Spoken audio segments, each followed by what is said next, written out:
Hello there. My name is Sarah, and my apologies. It's been a very, very long time, and I have no excuse, but I can tell you that I'm really back to be glad, really back. And if you're new to all of this, my name is Sarah, and I've been reading a book that I treasure for the last couple of years, and this is episode 55. And let me tell you a little bit about what is going on here. So this book is an anthology on the Noble Eightfold Path, and it's drawn from the Pāli Canon. And it's written by Ṭhānissaro Bhikkhu, who is an American Buddhist monk, and he's widely respected for his translations of Buddhist texts and his teachings on meditation and the Dhamma. And his works are deeply rooted in the Theravāda Buddhist tradition, emphasizing a direct and practical approach to the Buddhist teachings. I used to hold for planes, by the way, but I don't really do that anymore. So you might hear in the distance, underneath all of the compression, the early morning flight going out. I also want to thank Ṭhānissaro Bhikkhu for putting this in the Creative Commons, which makes it possible for me to do this without paying royalties, and it means a lot to me, so thank you so much. And we left off many moons ago on page 291.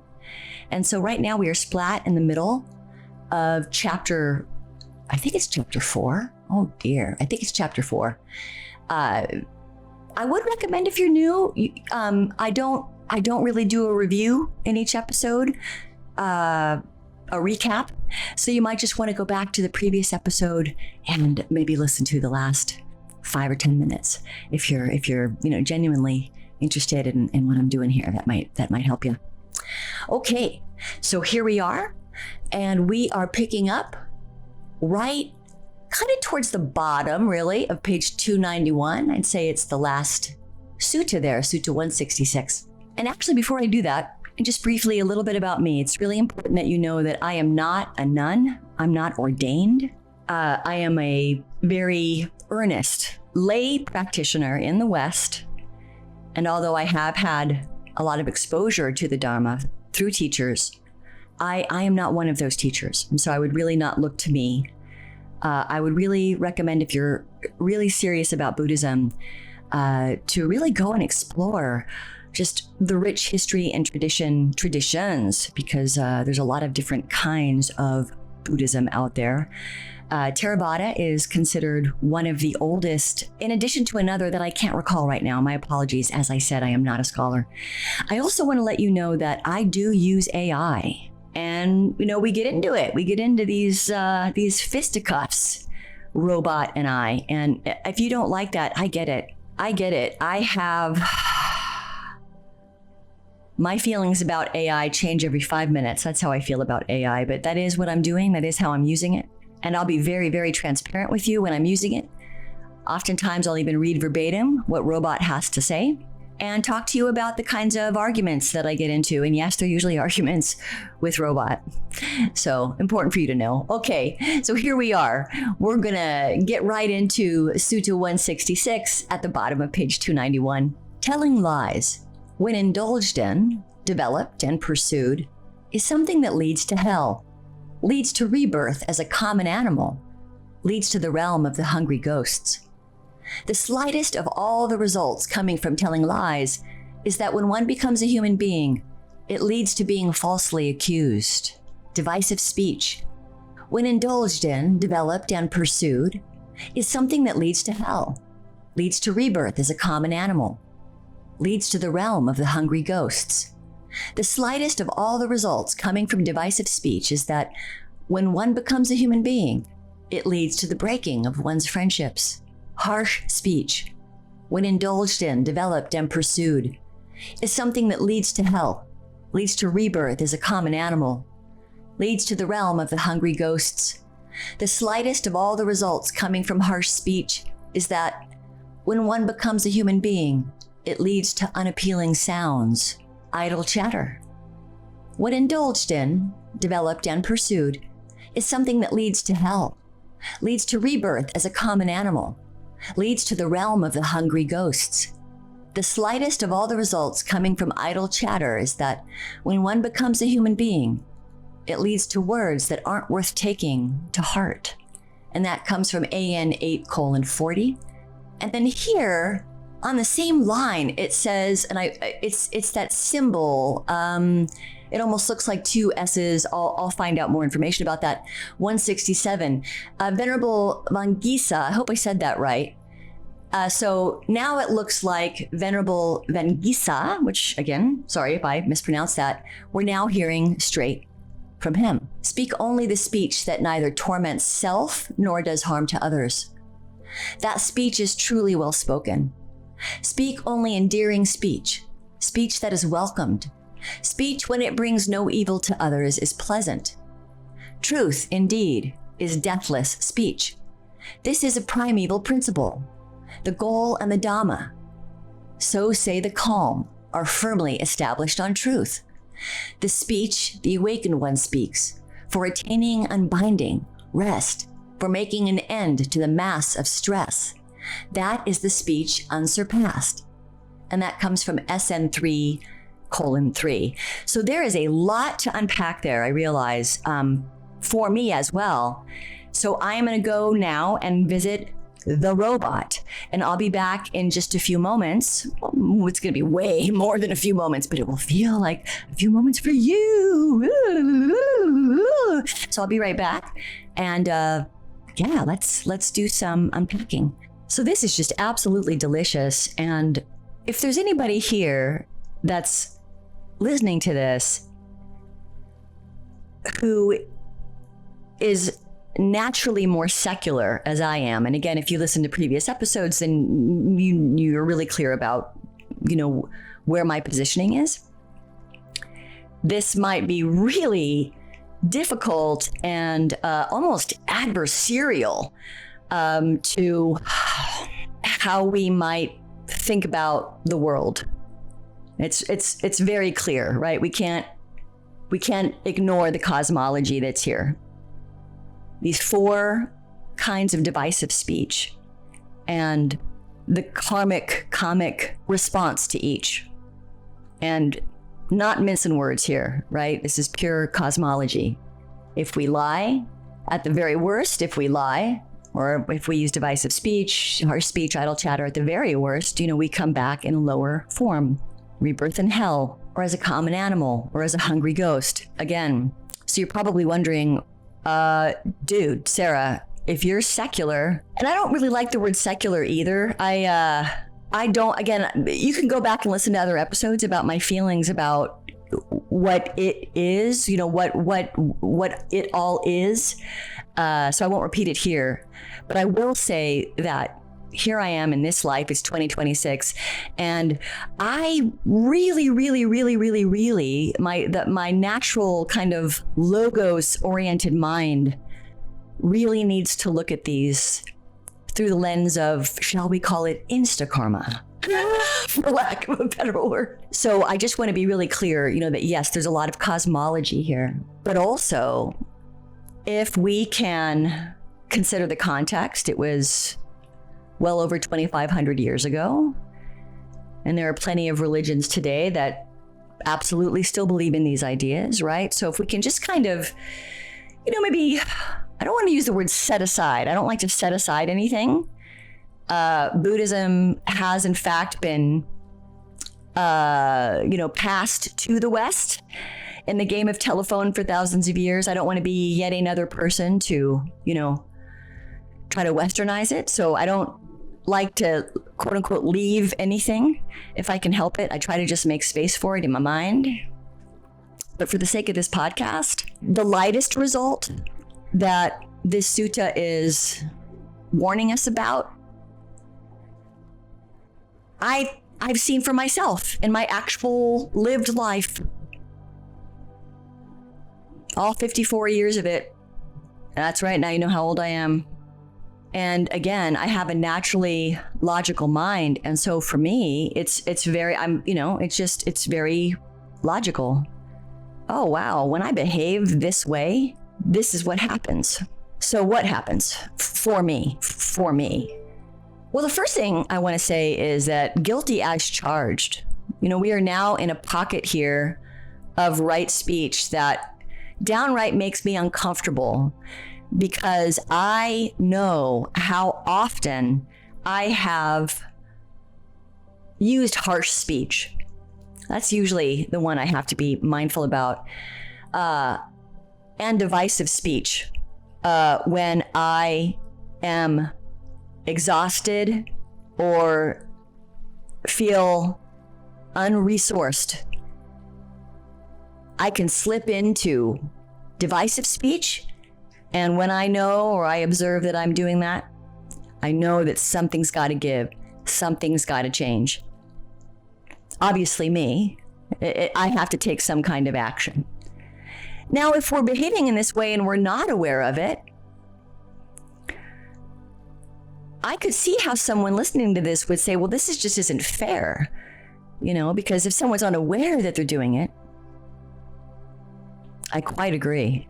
And I don't even have a response for that, other than listen to other episodes where I talk a great deal about that. And this is where I push back, and this is where I've always not pushed back. Again, I'm really reluctant to use words like that largely because of what we're dealing with today,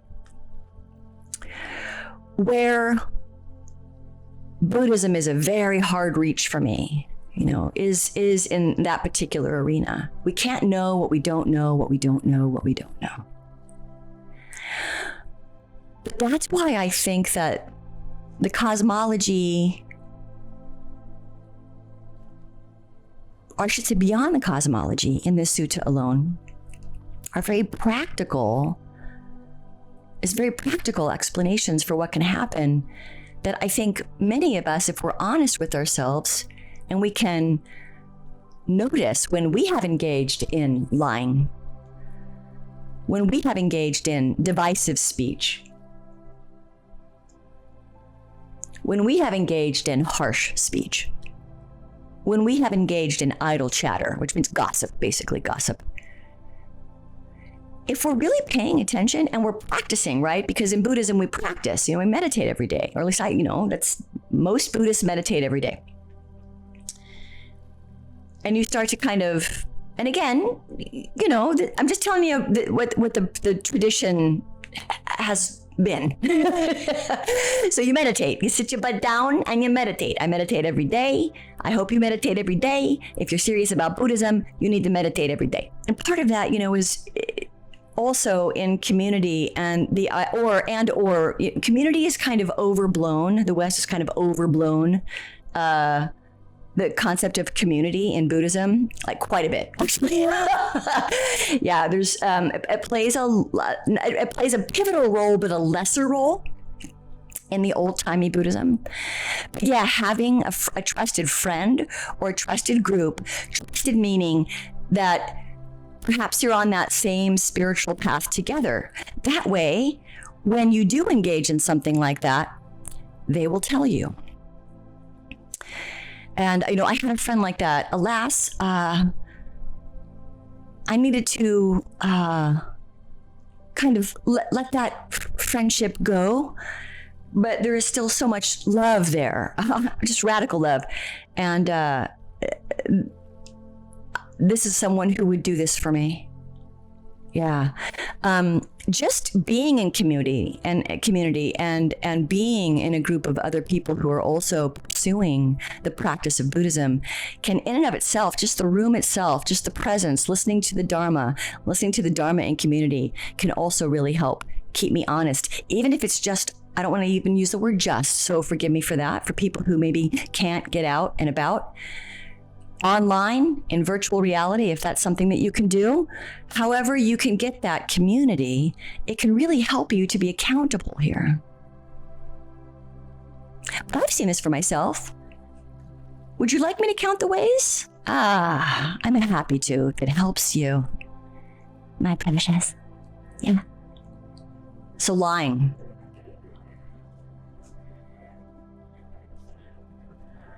There's all kinds of reasons why we lie.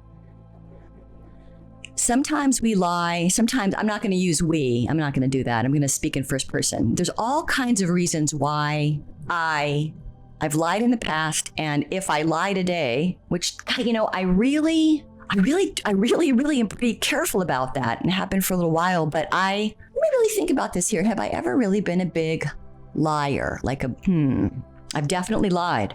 Well, I don't need to mince how much of a liar I am, but yeah, I've lied. Sure, I've lied. So if we were to look at the slightest result of this act of lying from a political perspective, because that's something that perhaps we can all recognize, regardless of where we live, right? And I'm trying to be careful about using the word right, because I find it a little bit manipulative. It's a filler word that we use to, try to get people to see our way, which, makes sense that we do that, but kind of creeps me out too. I'm going to assume that many people, most people, I don't know, it's based on nothing, right? I don't know millions of people. I am going to assume that if you observe politicians and you repeatedly catch them in lies, or I repeatedly catch them in lies, or I am exposed to anyone really, and I repeatedly catch them in lies, I no longer trust them. So in a way, it's very rational, isn't it? If you're struggling with the cosmology, then perhaps you can do what I've done, for the past 26, 27, 28, whatever years it's been. And you can cultivate the psychology of Buddhism beyond the cosmology, which is what I'm trying to do with you here with Robot. I don't know if this is making any sense. Okay, so there you go. So you can be falsely accused, right? I mean, if you're like, oh, I said right, whoops. Okay, so if you lie a lot, it's very easy for you to become a target for myriad reasons. And there are things happening, right now that are just heartbreaking. And I'm not even going to go into it because I just don't want to participate in any of that. I just want to say these are suggestions that the Buddha had for us to ease our suffering. Maybe don't lie. Or, if you try to catch yourself and notice when you're doing it, maybe I still lie sometimes. Usually when I catch myself in a lie now, it's because I feel insecure. Yeah, I feel like, oh, guy, and then I notice it, and then I just, there's little things that I do, like sometimes. One thing I do want to say though about that, this is just my opinion here. If you're gonna do any of my tricks or anything, I don't shame myself. Now that took a lot of practice, by the way, when I came into Buddhism, and I would say when I came into therapy, when I came into all the things, 12-step program, all the things. You can go back and listen to previous episodes. There's a lot of shame there. Just a lot of shame. And it's taken, I think a lot of people carry shame. And I think shame, healthy shame is very good for us. Healthy shame is, we are monkeys at the end of the day. All of us, And I realize some of you may not like that. All I mean is we really are. We're animals too. I believe, maybe there are some religions that don't believe that we fall into the same lot. Well, in my practice, we do fall into the same lot. We're all in the same lot together. So anywho, yeah. So, divisive speech, you lose friendships. Yeah, absolutely. I mean, I have absolutely lost friendships. Either they have ejected me or I have ejected them. And usually it's because I was engaging in divisive speech at the time, or we were in a divisive speech feedback loop. We were both feeling like crap and we both just terminated it. We both recognize it. See, you can feel it in your body. Check it and see. And if you can't, that's okay. I'm not, maybe you can't. I don't know. I'm not in you, but I've been doing this for a while and you can feel it. Shame, or maybe it's something else. The stomach tightens. It feels uncomfortable. Maybe you start to sweat. It's different for everybody. And some people don't experience it at all, like psychopaths. So this is going on, and I know we still have a long way to go, but I think this is just, it's good stuff here. And as for Venerable Vangisa, he was, according to Robot here, he was one of Buddha's foremost disciples. I'll read this for you. A senior elder, a Thera Arahant. And again, if you can look up what Arahant means in Buddhism, and you'll find out lots of information. And he's known specifically for his mastery of verse and spontaneous composition. And wow, you know what, I have to say that I agree. I actually thought that given that this was an oral tradition, it wasn't written down, I found that last little piece there. Yes, that was quite eloquent. So that's who that is. And Robot believes that Ṭhānissaro probably includes him in the book because of his ability to distill the Dhamma teaching into memorable and very precise language. And here. Yeah, I think that's a great reason to include someone. So we're going to move on. Sutta 168. When gone to an audience hall or assembly, or one-on-one, he should not tell a lie, nor have it told, nor condone its being told. He should avoid every untruth, and that comes from SN 2:14. Sutta 169.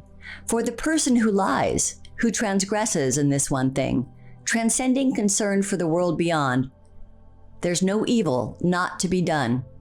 And that comes from ITI 25. And I'll keep this brief. I don't want to do too much talking here, and I'm sorry that I can't remember which episode it's in, but I think that this last sutta here, ITI 25, Sutta 169, this really speaks to something that Ṭhānissaro pointed out earlier in the book about what we know of the Buddha's views on what lying downstream can say about one's character.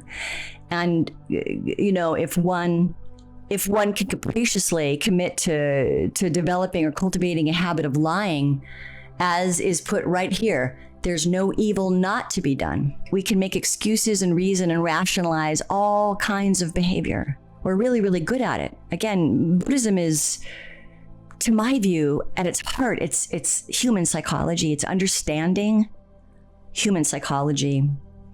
Okay, so Sutta 170. I have heard that on one occasion, the Blessed One was staying near Rajaga in the bamboo forest, the squirrel's sanctuary. Then Vasakara the Brahmin, the minister to the king of Magadha, approached the Blessed One and, on arrival, exchanged courteous greetings with him. After an exchange of friendly greetings and courtesies, he sat to one side. As he was sitting there, he said to the Blessed One, I am of the opinion that when anyone speaks of what he has seen, saying, thus have I seen, there is no fault in that. When anyone speaks of what he has heard, saying, thus have I heard, there is no fault in that. When anyone speaks of what he has sensed, saying, thus have I sensed, there is no fault in that. When anyone speaks of what he has cognized, saying, thus have I cognized, there is no fault in that. The Blessed One responded, I do not say, Brahman, that everything that has been seen should be spoken about, nor do I say that everything that has been seen should not be spoken about. I do not say that everything that has been heard, everything that has been sensed, everything that has been cognized should be spoken about, nor do I say that everything that has been cognized should not be spoken about. When, for one who speaks of what has been seen, unskillful dhammas increase and skillful dhammas decrease, then that sort of thing should not be spoken about. But when, for one who speaks of what has been seen, unskillful dhammas decrease and skillful dhammas increase, then that sort of thing should be spoken about. When, for one who speaks of what has been heard, what has been sensed, what has been cognized, unskillful dhammas increase and skillful dhammas decrease, then Vasakara the Brahmin, delighting and rejoicing in the Blessed One's words, got up from his seat and left. And that comes from AN 4:183. And I definitely want to unpack this one and take a goodly amount of time on this, because I think this is one of those suttas that has and continues to create so much. There are many, many different views on what the Buddha possibly meant here. And I don't know all of them because I'm not a scholar, but you can look it up yourself and you can find out, what the scholarly, whatever your criteria are, conversations around this idea. You can see for yourself. But because we're revisiting this idea again here, I want to go ahead and once again, I want to use Robot to help me really get in there and unpack all of it. So I'll be right back. All right. So had a nice little session here with Robot. Went back and forth like I usually do. Robot presented, a fleshed out definition or interpretation of the sutta. And then I pushed back with, well, harmful for who? Who is protected and who is not protected? And had an interesting conversation with Robot, who noted that, yes, it's unclear here. And that has left a huge gap in the practical practice in community form of Buddhism, because it privileges monks and nuns. And at least that could be an argument. That could be a legitimate argument, and certainly one that I have. We kind of went back and forth there a little bit, and let me just pull this back up and kind of get to the point here. So now that we've kind of had that out a little, let me read to you what Robot has to say about all of that. The Buddha is responding to someone who thinks, if I speak from direct experience, there's no ethical problem. Full stop. He's saying no. And again, if you go back and you look at the more nuanced definitions of right speech, this is teased out in even more detail. But he's reiterating it here. He's saying the source of your knowledge, what you saw, heard, sensed, isn't the ethical criterion. The ethical criterion is the effect. Is the effect. So think about that for a moment. So if you're speaking a truth and it increases skillfulness, generosity, compassion, wisdom, clarity in yourself as well as others, then that's right speech. And if it doesn't, if your truth speaking doesn't produce those things, if rather instead it produces unskillfulness, greed, hatred, delusion, confusion, it's unskillful. So this has most certainly been weaponized for hundreds and hundreds and hundreds and hundreds. We can officially say thousands, right? Because Buddhism is very, very, very, very old. Not the oldest by far, but it's very old. It's absolutely been weaponized. But the Buddha was very careful here, was very, I would argue, skillful here. The Buddha is very careful to not present a hierarchy at all. So what does that mean for me in my practice? It means that, I have to use my practice to decide. And again, if you go back and you listen to previous episodes, then you can hear how I tangle with this in my life and how I don't always get it right, whatever that means. In other words, I don't always do it skillfully. But, so really, the only way a person can know what actually increases skillfulness or what actually decreases skillfulness, it's not always obvious. It's not always highlighted, outlined in red, For instance, if there's someone in the community that's causing harm, maybe sexually harassing or assaulting another member of the community, bullying them, ignoring that, not acknowledging that, holding your tongue isn't right speech. I mean, possibly in the short term, you've placated egos and not ruffled any feathers. But I would argue that's not what the Buddha had in mind. But because the Buddha was so careful, I think the Buddha's asking us here, what are we measuring skillfulness by the surface calm or by actual welfare? Are we just doing the thing that makes us feel better in the moment, doesn't rock the boat, or are we actually reducing harm? So in this instance, the one I just provided, not being assaulted, being able to trust the community that you're in, particularly a Sangha, having the community face its problems directly instead of hiding from them, holding people accountable. So skillful doesn't mean no one gets upset. That's not what that means. He's more interested in, does the truth increase clarity? Clarity. And it takes practice, it takes discernment. It's why we meditate every day, but it's also why we practice every day. To my view, meditating on my cushion is not the thing, but it is the thing that helps me cultivate this when I interact with other people. And that doesn't mean that I always get it right. Again, listen to previous episodes. I am a hot-tempered, all-fight kind of chick. And so for me, it's a practice. It's a daily practice that I take very seriously. People aren't just born knowing this stuff. They're not. So this path requires wisdom, and wisdom needs to be cultivated.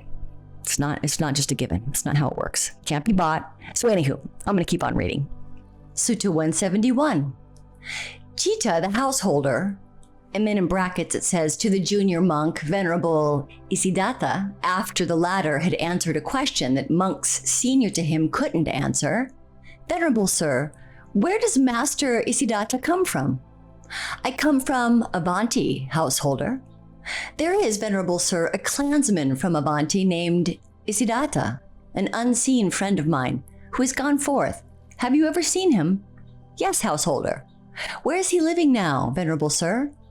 When this was said, the Venerable Isidatta was silent. Are you my Isidatta? Yes, householder. Then may Master Isidatta delight in the charming wild mango grove at Makikasanda, and I'm sorry if I mispronounced that. I will be responsible for your robes, alms food, lodgings, and medicinal requisites. That is admirably said, householder. Then Citta the householder, having delighted and rejoiced in the Venerable Isidatta's words, with his own hand served and satisfied the senior monks with choice staple and non-staple foods. When the senior monks had finished eating and had removed their hands from their bowls, they got up from their seats and left. Then the most senior monk said to the Venerable Isidatta, "It was excellent, friend Isidatta, the way that question inspired you to answer. It didn't inspire an answer in me at all. Whenever a similar question comes up again, may it inspire you to answer as you did just now." Then Venerable Isidatta, having set his lodging in order and taking his bowl and robes, left Makikasanda, and in leaving Makikasanda, he was gone for good and never returned. And that comes from SN 41:3. Number one, I'm very sorry if I just slaughtered the pronunciation of those.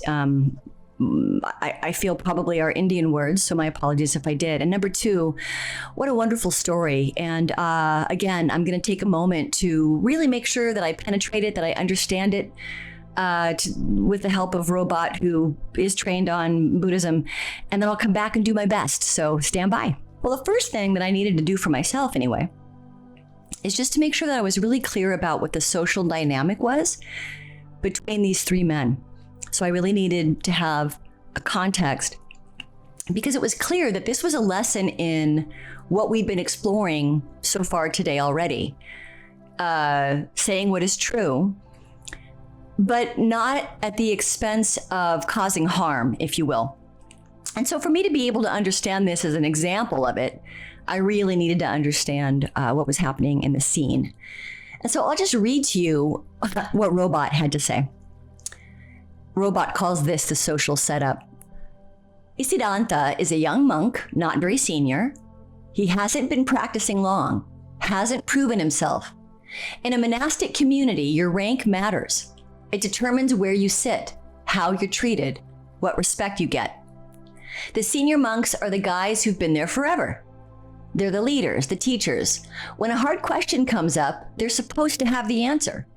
Citta is a rich householder, super devout, super generous. He has money and he wants to give it to monks. That's a big deal. It means food, robes, a place to stay. In a poor society, that's everything. So then Robot says what actually happens. A tricky question gets asked. Everyone looks at the senior monks. Nothing. Then little Isidatta, the junior guy nobody's heard of, just answers it perfectly. Everyone sees it. The seniors are embarrassed. Citta notices this. He's impressed. He thinks, I want to support that guy.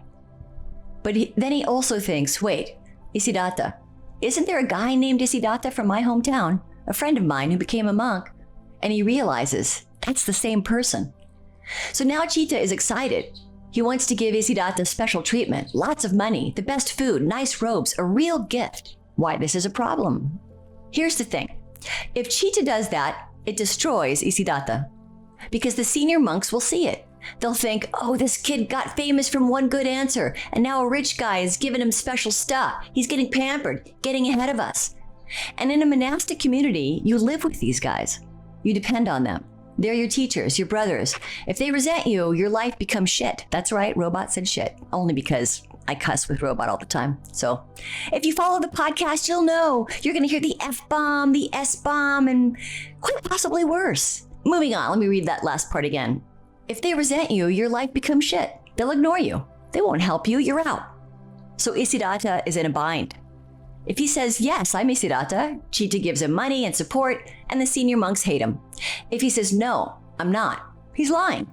If he says, yeah, it's me, but don't give me special stuff, he looks ungrateful and weird. So what he actually does.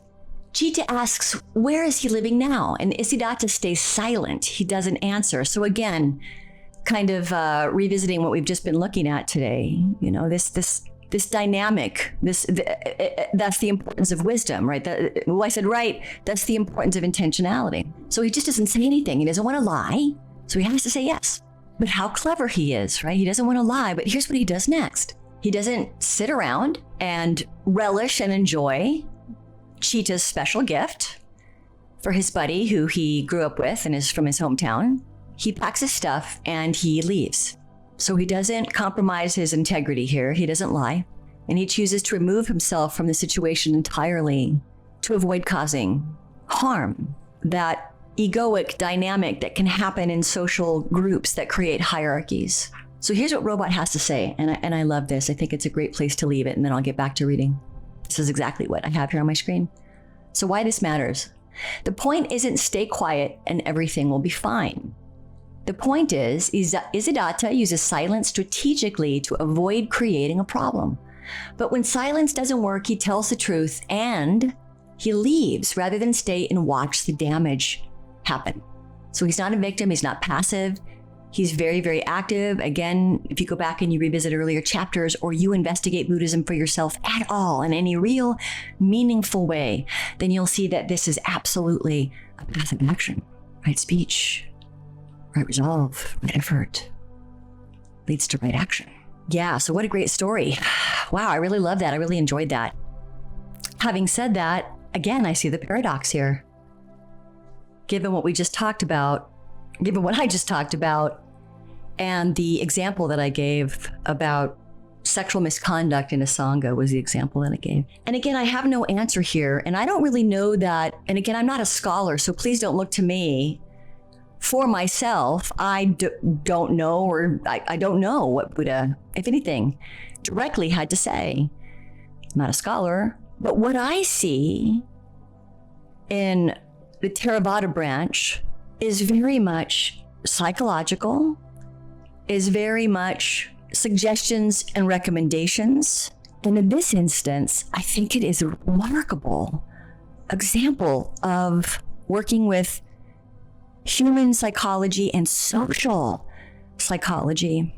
And I don't want to go off the rails here and go into a whole other topic. For those of you who know me personally, know I'm a psychologist, but this is just so, it's quite wise in terms of recognizing what your practical boots on the ground realities are and trying to create or to decrease harm and to increase clarity and compassion. And again, some might listen to this and say, well, those old wise guys, screw those guys. It shouldn't be like that. There should be no hierarchy. I for one, absolutely agree and don't agree. That to me is such a slippery slope. I think oftentimes we associate a lot of negativity with hierarchy, but I think what happens to concepts like hierarchy is that Homo sapien gets involved and fucks it up. But at any rate, I digress. So yeah, and those are my thoughts on what Robot had to say. So I am going to get back to reading, and I'll do that right now. Here we go. Sutta 172. There is the case where a person of integrity, when asked, doesn't reveal another person's bad points, to say nothing of when unasked. And when asked, when pressed with questions, he is one who speaks of another person's bad points, not in full, not in detail, with omissions, holding back. Of this person you may know, this venerable one is a person of integrity. And further, a person of integrity, when unasked, reveals another person's good points, to say nothing of when asked. And when asked, when pressed with questions, he is one who speaks of another person's good points in full and in detail, without omissions, without holding back. Of this person you may know. This Venerable One is a person of integrity. And further, a person of integrity, when unasked, reveals his own bad points, to say nothing of when asked. And when asked, when pressed with questions, he is one who speaks of his own bad points in full and in detail, without omissions, without holding back. Of this person you may know, this Venerable One is a person of integrity. And further, a person of integrity, when asked, doesn't reveal his own good points, to say nothing of when unasked. And when asked, when pressed with questions, he is one who speaks of his own good points, not in full, not in detail, with omissions, holding back. Of this person you may know, this Venerable One is a person of integrity. And that comes from AN 4:73. And again, I am going to use Robot to help me unpack all of this. And again, I'm sure that I will, do a little scrap with Robot here to, again, going back to earlier examples, just put a real fine point here on where the line is. Because I know for me personally right here, first of all, I have participated in this in what could never be construed as a mindful way, 100%. Very bad habit when I'm stressed and it's prolonged and I haven't cared for myself. Seeing that, knowing that, catching that, removing myself from that or whatever I need to do to stop behaving that way is critical. But then there's also the stuff that we just talked about. And so again, I want to really home in on what was the Buddha saying here that we understand. Again, this is Theravāda tradition, very, very old, one of the oldest. So let's just see what the Robot has to say, and I'll be right back. And so per the usual, this is very, very cut and dry and can be a very hard pill to swallow. So I'll just start with what Robot had to say. So when we're speaking of others' faults, so just like in the last allegory, we're not lying. So if you're not asked, you don't bring them up. Now, this is really, really tricky. And I remember there's a subreddit, there's a Buddhism subreddit that I just love to, I admit it, I'm a conscientious observer. I don't really post a lot. And those of you who know me or follow this know I'm not a big, I don't really use social media. And I'm kind of a newer user to Reddit. That might sound crazy to some, and that's all right. But I've seen questions come up on the Buddhism subreddit in the past about this idea here. Like for instance, and I don't even remember if this was in the Buddhism subreddit. I don't remember where I saw this question, but I thought it was such a valid question. It would certainly be a question that I would have of a teacher as well. Let's say that you are, and let's say you're a lay practitioner like myself. You're not ordained. You're just living your messy life and just trying to practice. Or what if not saying anything causes more harm, as I think is what I'm getting at.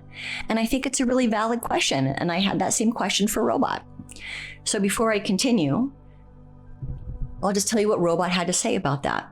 Because, Sutta 172 is clearly saying, don't reveal others' faults unless asked. And even when you're asked, you should hold back. Don't spill it all. And that's integrity, is what Sutta 172 is suggesting here, right? But what if, again, going back, what if someone is abusing people, trafficking women or children, stealing, lying? What if they're a predator? Do you hold back then? Here, Robot says no, the answer is no. And I'm just going to keep on reading what Robot has to say. So Robot is suggesting that these suttas were, as is everything in life, fabricated, contextualized. They're written in the context of an assumption, a basic bare bone assumption, because again, Buddha was dealing with monastics mostly, so there was already perhaps an assumption that there was wisdom practice, and maybe that assumption was a good or bad assumption. I really don't know. I have no comment on that. Just kind of telling you what Robot has to say here. So there's an assumption of trustworthiness here already. And it's assuming that you're in a community where people are trying to practice and they're trying to be honest. And you're making that assumption. And yes, it is an assumption.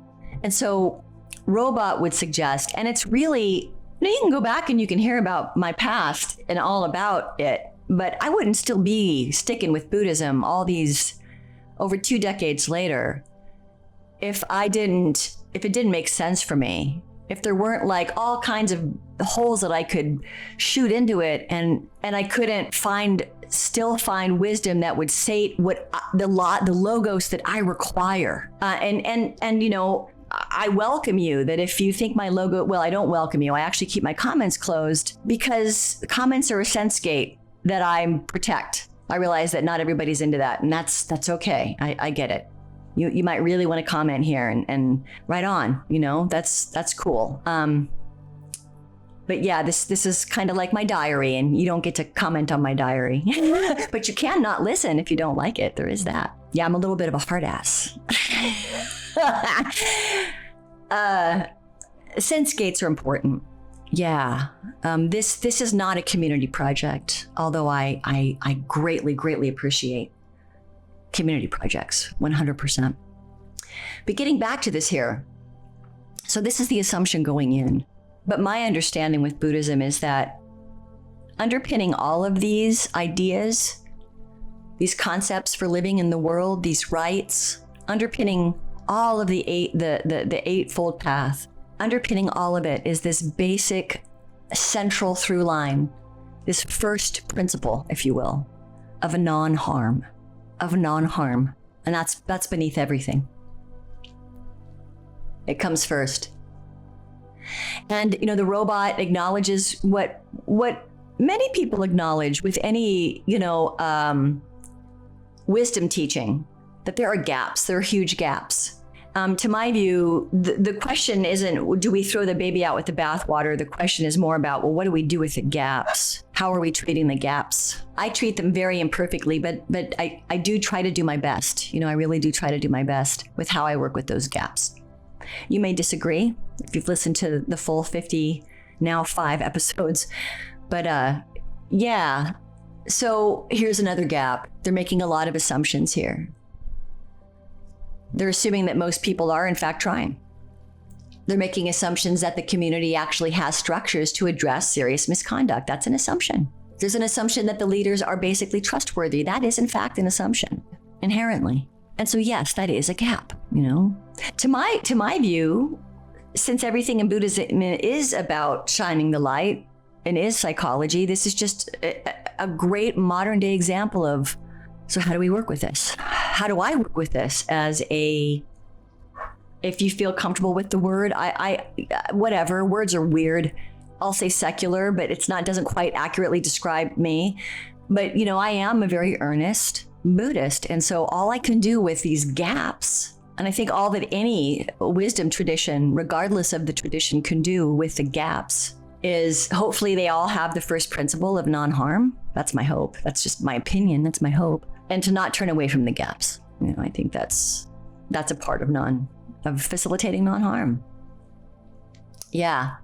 So anyway, man, I feel like you know, I'm stopping constantly to give my 2 cents, and you know, we're getting close to where I like to end it at the hour point. And so I think what I'm going to do, I'm going to read this here and see how much further we have until, yeah. Ooh, well, I don't know that I'm going to be able to get into right action today. That's quite a few pages in, so that's probably not going to happen until the next chapter. But yes, I am going to continue reading, and I am going to continue reading for a little while, and then just do my best to kind of summarize and give, you know, my own possibly worthless commentary on what I've read. So here we go. I'll keep on reading. Sutta 173. Then the Blessed One, emerging from his seclusion in the late afternoon, went to the meeting hall, and on arrival sat down on a seat laid out. Seated, he addressed the monks. For what topic of conversation are you gathered together here? In the midst of what topic of conversation have you been interrupted? Just now, Lord, after the meal, on returning from our alms round, We gathered at the meeting hall and got engaged in many kinds of bestial topics of conversation. Conversation about kings, robbers, and ministers of state, armies, alarms, and battles, food and drink, clothing, furniture, garlands, and scents, relatives, vehicles, villages, towns, cities, the countryside, women and heroes, the gossip of the street and the well, tales of the dead, tales of diversity, the creation of the world and of the sea, talk of whether things exist or not. It isn't right, monks, that sons of good families, on having gone forth out of faith from home to the homeless life, should get engaged in such topics of conversation, i.e. conversation about kings, robbers, and ministers of state. Talk of whether things exist or not. There are these 10 topics of proper conversation. Which 10? Talk on modesty, contentment, seclusion, non-entanglement, arousing persistence, virtue, concentration, discernment, release, and the knowledge and vision of release. These are the 10 topics of conversation. If you were to engage repeatedly in these 10 topics of conversation, you would outshine even the sun and moon, so mighty, so powerful, to say nothing of the wanderers of other sects. AN 10:70. I cannot wait to talk about that, but as promised, I will continue reading. Sutta 174. There are these 4 ways of answering questions. Which 4? There are questions that should be answered categorically, straightforwardly. Yes, no, this, that. There are questions that should be answered with an analytical answer, qualified by defining or redefining the terms. There are questions that should be answered with a counter question. And there are questions that should be put aside. And that comes from AN 4:42. Sutta 175. I have heard that on one occasion, the Blessed One was staying near Rajaga in the bamboo forest, the squirrel sanctuary. Then Prince Abhaya went to Nigantanaputa, and on arrival, having bowed down to him, sat to one side. As he was sitting there, Nigantanaputa, said to him, "Come now, Prince, refute the words of Gautama, the contemplative, and this admirable report about you will spread afar." The words of Gautama, the contemplative, so mighty, so powerful, were refuted by Prince Abhaya. But how, venerable sir, will I refute the words of Gautama the contemplative, so mighty, so powerful? Come now, Prince, go to Gautama the contemplative, and on arrival say this: Venerable sir, would the Tathagata say words that are unendearing and disagreeable to others? If Gautama the contemplative, thus asked, answers, the Tathagata would say words that are unendearing and disagreeable to others, then you should say, then how is there any difference between you, venerable sir, and run-of-the-mill people? For even run-of-the-mill people say words that are unendearing and disagreeable to others. But if Gautama the contemplative, thus asked, answers, the Tathagata would not say words that are unendearing and disagreeable to others, then you should say, then how, venerable sir, did you say of Devadatta that Devadatta is headed for destitution? Devadatta is headed for hell. Devadatta will boil for an eon. Devadatta is incurable, for Devadatta was upset and disgruntled at those words of yours. When Gautama the contemplative is asked this 2-pronged question by you, he won't be able to swallow it down or spit it up. Just as if a 2-horned chestnut were stuck in a man's throat, he would not be able to swallow it down or spit it up. In the same way, when Gautama the contemplative is asked this 2-pronged question by you, he won't be able to swallow it down or spit it up. Responding, as you say, venerable sir, Prince Abhaya got up from his seat, bowed down to Nigantanaputa, circumambulated him, and then went to the Blessed One. On arrival, he bowed down to the Blessed One and sat to one side. As he was sitting there, he glanced up at the sun and thought, today is not the time to refute the Blessed One's words. Tomorrow, in my own home, I will overturn the Blessed One's words. So he said to the Blessed One, may the Blessed One, together with 3 others, acquiesce to my... I don't know if this is a typo. This is odd. I'm just going to read it as written. Acquiesce to my over tomorrow's meal? So, yeah. The Blessed One acquiesced with silence.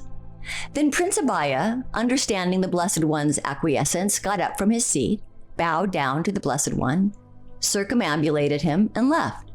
Then, after the night had passed, the Blessed One early in the morning put on his robes and, carrying his bowl and outer robe, went to Prince Abaya's home. On arrival, he sat down on a seat made ready. Prince Abaya, with his own hand, served and satisfied the Blessed One with fine staple and non-staple foods. Then, when the Blessed One had eaten and had removed his hand from his bowl, Prince Abaya took a lower seat and sat to one side. As he was sitting there, he said to the Blessed One, "Venerable Sir, would the Tathagata say words that are unendearing and disagreeable to others?" "Prince, there is no categorical yes or no to that answer." "Then right here, Venerable Sir, the Nagatas are destroyed." "But Prince, why do you say, then right here, Venerable Sir, the Nagatas are destroyed?" "Just yesterday, Venerable Sir, I went to Nagata Nataputta, and he said to me, 'Come now, Prince. Go to Gautama the Contemplative, and on arrival say this.'" And I'll say here that, if you're reading this, there are ellipses, and so I have to assume that there is more, and that he cut in here at the "Come now, Prince." So that's my assumption. "Go to Gautama the Contemplative, and on arrival say this. Venerable Sir, would the Tathagata say words that are unendearing and disagreeable to others?" And then here's an ellipses. "Just as if a two-horned chestnut were stuck in a man's throat, he would not be able to swallow it down or spit it up. In the same way, when Gautama the Contemplative is asked this two-pronged question by you, he won't be able to swallow it down or spit it up." Now at that time, a baby boy was lying face up on the prince's lap. So the Blessed One said to the prince, "What do you think, Prince? If this young boy, through your own negligence or that of the nurse, were to take a stick or a piece of gravel into its mouth, what would you do?" "I would take it out, Venerable Sir. If I couldn't get it out right away, then holding its head in my left hand and crooking a finger in my right, I would take it out, even if it meant drawing blood." "Why is that?" "Because I have sympathy for the young boy." "In the same way, Prince. 1. In the case of words that the Tathagata knows to be unfactual, untrue, unbeneficial, and here in brackets, or not connected with the goal, unendearing and disagreeable to others, he does not say them. 2. In the case of words that the Tathagata knows to be factual, true, unbeneficial, unendearing, and disagreeable to others, he does not say them. 3. In the case of words that the Tathagata knows to be factual, true, beneficial, but unendearing and disagreeable to others, he has a sense of the proper time for saying them. And 4, in the case of words that the Tathagata knows to be unfactual, untrue, unbeneficial, but endearing and agreeable to others, he does not say them. 5, in the case of words that the Tathagata knows to be factual, true, unbeneficial, but endearing and agreeable to others, he does not say them. 6, in the case of words that the Tathagata knows to be factual, true, beneficial, and endearing and agreeable to others, he has a sense of the proper time for saying them. Why is that? Because the Tathagata has sympathy for living beings.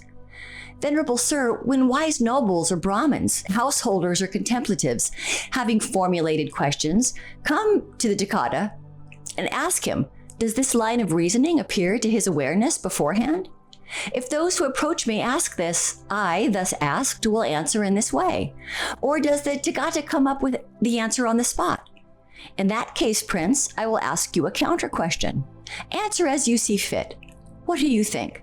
Are you skilled in the parts of a chariot? Yes, Venerable Sir, I am skilled in the parts of a chariot. I'm just going to interject here real quick. The chariot is a very common concept in Buddhism, and I encourage you to go take a look at it and what it represents in Buddhism. And it's also mentioned earlier in the book. Okay. And what do you think? When people come and ask you, what is the name of this part of the chariot? Does this line of reasoning appear to your awareness beforehand?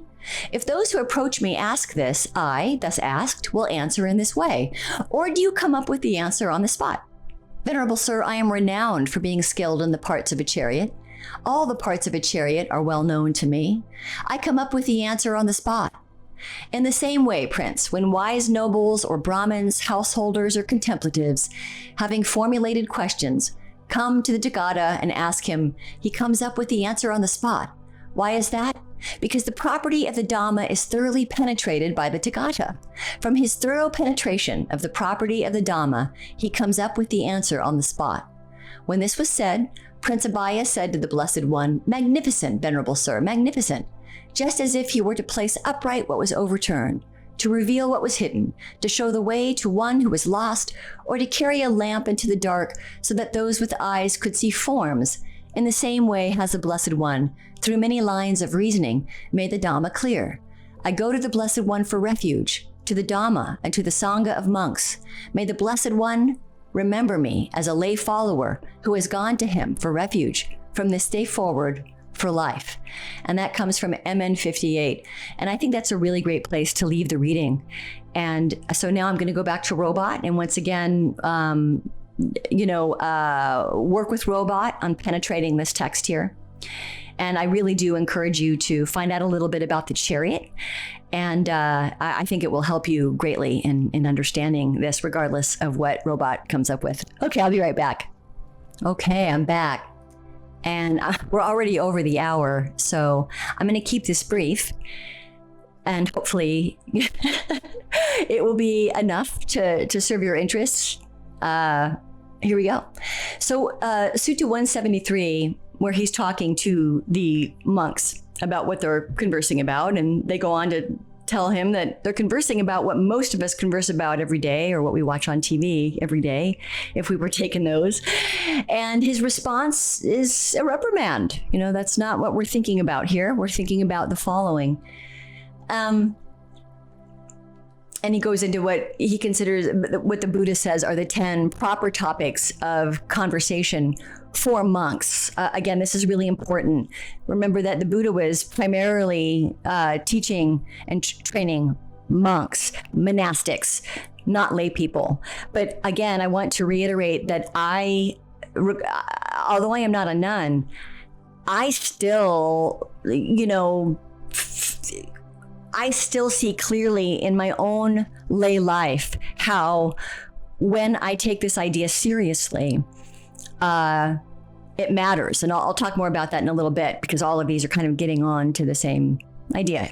And so, yeah, he outlines those 10 topics that he says we should be developing. Modesty, contentment, seclusion. See, these are things that oftentimes we don't hear about with Buddhism in the West, right? That yes, there's a huge emphasis in Buddhism on seclusion. That is true. Entanglement and non-entanglement. So the Buddha is saying we don't get entangled. Again, not everybody's a fan of this, but this is what real, authentic, original Buddhism looks like. Seclusion, non-entanglement, persistence, virtue, concentration, discernment, release, and the knowledge that comes with release. Pretty tall bar for Buddhist monastics. At the end of the day, I think this is just a beautiful sutta for modern times. So Meta in the United States just settled, $17 billion. I'm not sure if I have that right, on whether or not they knew, or whether or not their platforms were addictive, and whether or not, if so, whether or not they knew when they were designing them.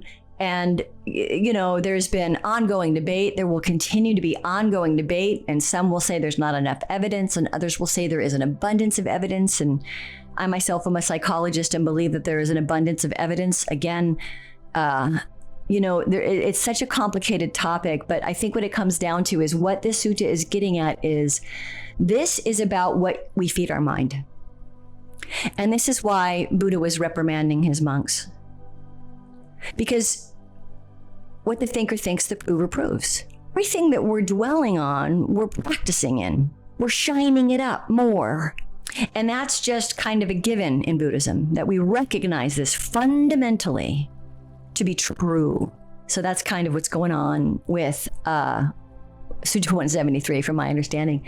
And then Sutta 174 kind of, elaborates, the 4 ways to answer questions. Some questions need, yes and no. Again, we're in right speech. And so, what are some tips, tricks, things that we can do to facilitate right speech is my understanding of what Gautama is trying to do here. So I won't repeat them here because I know we're over, but yes, I think that sutta is pretty clear, and all in the service of right speech. Yeah, not lying, not being divisive, not gossiping and idle chatter, etc., etc. All right, so Sutta 175. Wow, so a lot going on here. Prince Abhaya is a young noble during the Buddhist time.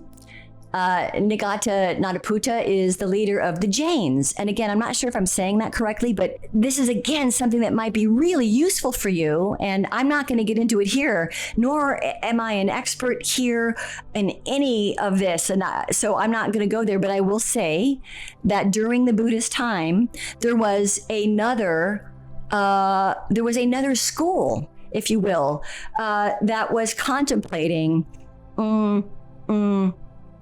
what it is, what consciousness is, if you will. And so the Jains was one of those schools, and the leader of the Jains was Nigata Nataputta. And so they keep referencing him, and that's who he is, apparently. It says robot. Fact check it, it's robot.